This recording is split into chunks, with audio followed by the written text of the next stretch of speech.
जो सांसद हैं जदयू के सुनील कुमार, उनके द्वारा करीब 12,09,500 रुपए की लागत से गौशाला प्रांगण के अंदर फील्ड में और फील्ड के चारों तरफ पीसीसी का निर्माण कराया गया है। उसका क्या उद्देश्य है? उसका उद्देश्य वही लोग बता सकते हैं कि किस रीजन से यहाँ करवाए लोग। जो 12 लाख कुछ रुपया का जो योजना जो लेके आए थे, वही 12 लाख रुपया इसी क्षेत्र में वो लोग खर्चा कर दिए रहते हैं। तो कहीं कुछ सोचने का समस्या नहीं था। यहाँ अगर एक साइड में शौचालय का भी निर्माण हो गया रहता तो यहाँ जितने सारी महिलाएं आती हैं, गांव से महिलाएं आती हैं, शहर की महिलाएं हैं जिनके साथ में दिक्कत है, और ये समस्या का समाधान होता। सबसे सटीक विश्वसनीय तरीके से जिम्मेदारी निभाना, निडर हो, आपके लिए सिस्टम से भिड़ जाना, आपके हर मुद्दे को मजबूती से उठाना, खबर को सिर्फ बताना नहीं उसकी तह तक जाना, समाज के हित में समाज को आईना दिखाना, आपके और सरकार के बीच सेतु बन जाना। इस समय मौजूद है पश्चिमी चंपारण जिले के नरकटियागंज शहर में। नरकटियागंज शहर की बात करें तो यहाँ का जो एक विरासत में नरकटियागंज शहर को गौशाला मिला था, इसका उद्घाटन आपको दिखा रहे हैं तस्वीरों में। 13/2/2003 को हुआ था। उसके बाद से इसकी स्थिति देख लीजिए। जो गौशाला की जो तमाम दुकानें हैं उनकी पेंटिंग की व्यवस्था देख लीजिए, गौशाला की व्यवस्था देख लीजिए। और सबसे हैरानी वाली बात यह है कि गौशाला महज कागजों पर ही सिमट कर रह गया है।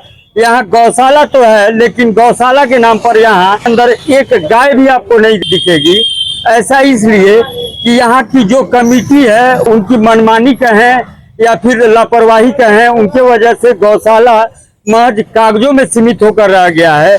और अगर इस शहर की बात करें तो इस शहर में कई बड़े बड़े जनप्रतिनिधि हैं, केंद्रीय मंत्री हैं, सांसद हैं, विधायक हैं। रामनगर की विधायक का भी यह क्षेत्रीय जो है इलाका है। शिक्षा के विधायक जो हैं वीरेंद्र गुप्ता, उनका भी पैतृक आवास है।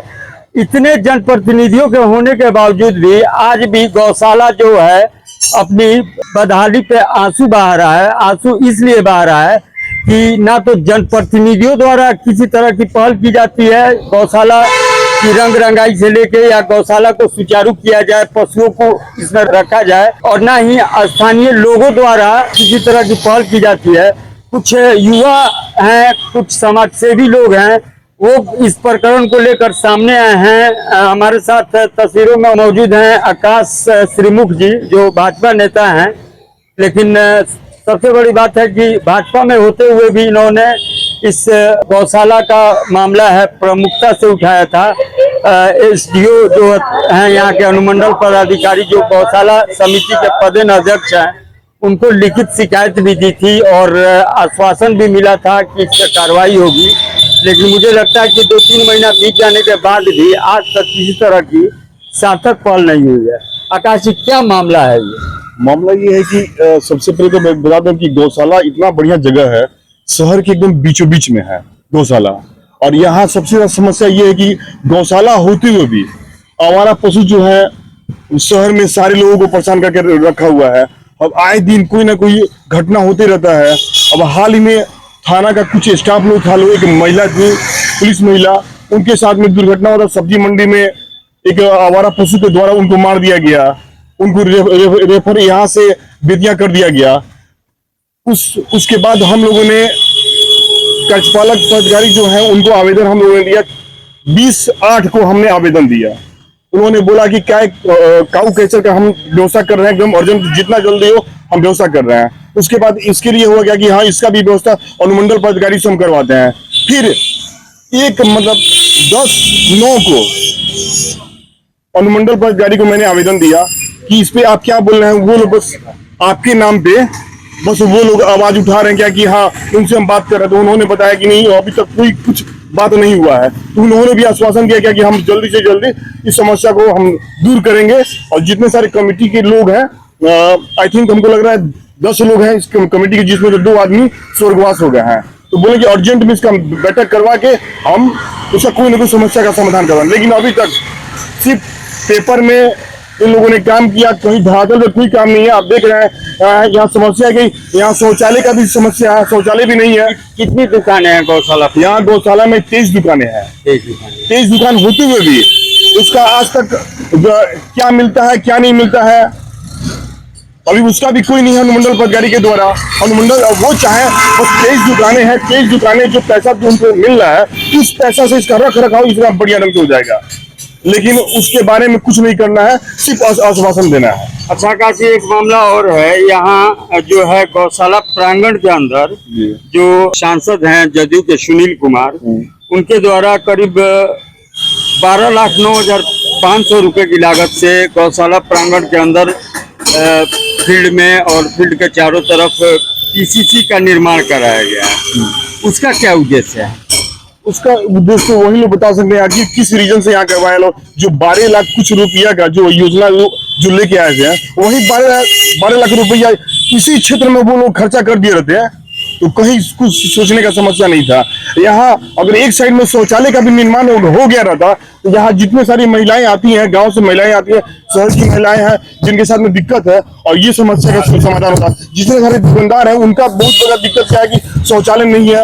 अगर ये काऊ कैचर अगर आ जाता है, अगर काऊ कैचर का व्यवस्था हो जाता तो यहाँ भी रख रखाव जो है, यहाँ एक शुल्क लगता है कि अगर कोई गाय पकड़ाता है या कोई आवारा पशु पकड़ाता है तो उसका 500 या 1000 रुपया हम लेंगे, तो वो भी एक बिजनेस होता, उससे भी नगर परिषद को बेनिफिट होता। लेकिन पता नहीं नगर परिषद क्या सोच रहा है, कार्यपालक क्या सोच रहा है और मंडल पदाधिकारी क्या सोच रहा है।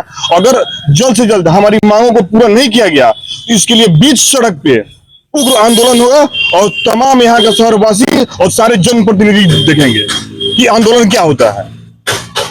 आपका क्या नाम है? मेरा मनोज चौहान। किराएदार हैं? जी हाँ। पहले कितना किराया था होता है? पहले 200 रुपये, अब कितना लगता है? 500 रुपये का डिमांड है।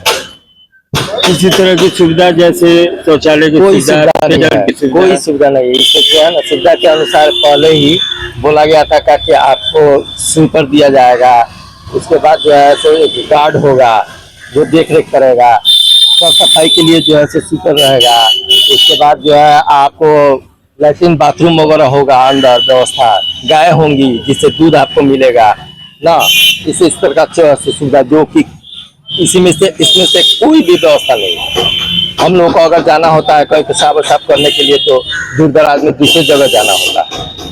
गौशाला में गाय वगैरह है? कुछ नहीं है, मतलब यानी कागजों पर ही गौशाला? बस वही है। आज भी गेट बंद है, दुकानदार के लिए कोई व्यवस्था नहीं है, अंदर जाने का कोई व्यवस्था नहीं है।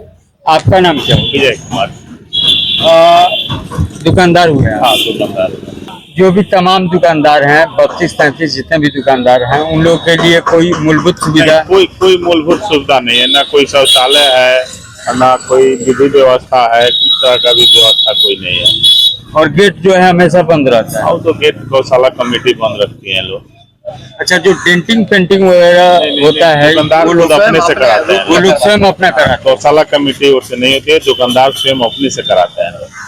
तो किराया जैसे पहले 200-300 था, 500 हो गया, फिर भी किसी तरह की सुविधा नहीं, इस पे क्या कुछ कहना चाहिए? ये तो गौशाला कमेटी के ऊपर है, क्या हो रहा है क्या नहीं, हम लोग तो कोई दिखाई नहीं दे रहा है। क्या प्रशासन से क्या अपील होगी आपकी? इसका गौशाला कमेटी का जो भी पैसा है सही निवारण से सही खर्च किया जाए, गौशाला के ऊपर विकास किया जाए, डेवलपमेंट में खर्चा किया जाए, वो जो बतला रहे हैं आप, शौचालय की व्यवस्था की जाए। अगर इसके डेवलपमेंट के लिए किया जाता तो आज जो है गौशाला 12-13 लाख रुपए की लागत से जो आप पीसीसी देख रहे हैं, जो शायद बिना वजह के पैसे को खपाया गया है, कोई लाभ नहीं, आम जनता को कोई लाभ नहीं है, न दुकानदार को न आम जनता को।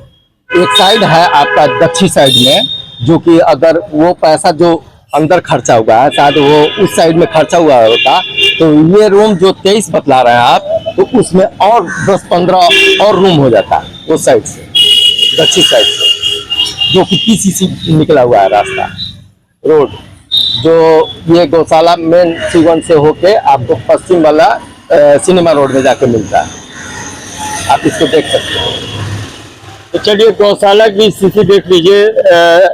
प्राय जब भी आइएगा आप 24 घंटे यहाँ पे ताला बंद होता है, जिसकी वजह से जो यहाँ 32-33 दुकानदार हैं उनको किसी तरह की मूलभूत सुविधा नहीं मिलती है, न पेयजल की व्यवस्था है, न शौचालय की व्यवस्था है, और सबसे बड़ी बात है कि एक भी गाय इस गौशाला के अंदर नहीं है।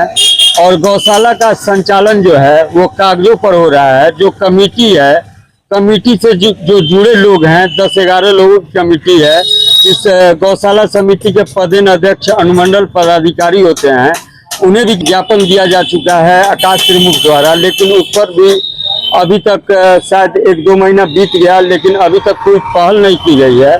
और सबसे बड़ी चीज मैं दिखा दूं कि ये नगर परिषद द्वारा लगाया गया था साइनेज बोर्ड। देख लीजिए आप, पिंजरापोल गौशाला वार्ड नंबर 16, इसकी स्थिति देख लीजिए क्या है। अब इसी से अंदाजा लगा लीजिए कि गौशाला के विकास के लिए जो गौशाला समिति है, अनुमंडल प्रशासन है, नगर परिषद प्रशासन है, कितने सजग और तत्पर हैं वो सीधे तौर पर जग जाहिर है। और गौशाला के नाम पर समिति द्वारा हो या स्थानीय जो भी जनप्रतिनिधि हैं उनके द्वारा आवाज नहीं उठाना कहीं ना कहीं बहुत बड़ा खेल के तरफ इशारा करता है। और महज जो गौशाला है वो जो अपना विरासत होता जा रहा है, उसको बचाने की दिशा में किसी भी तरह की प्रशासनिक सार्थक पहल नहीं होना भी कई सवालिया निशान भी खड़ा करता है। सहयोगी पवन कुमार के साथ राजेश कुमार, रिपब्लिक बिहार 24 न्यूज बेतिया। इस खबर में फिलहाल इतना ही, लेकिन आपको एक खबर अच्छी लगी तो इस खबर को लाइक कीजिए और चैनल को फ्री में सब्सक्राइब करना बिल्कुल मत भूलिए।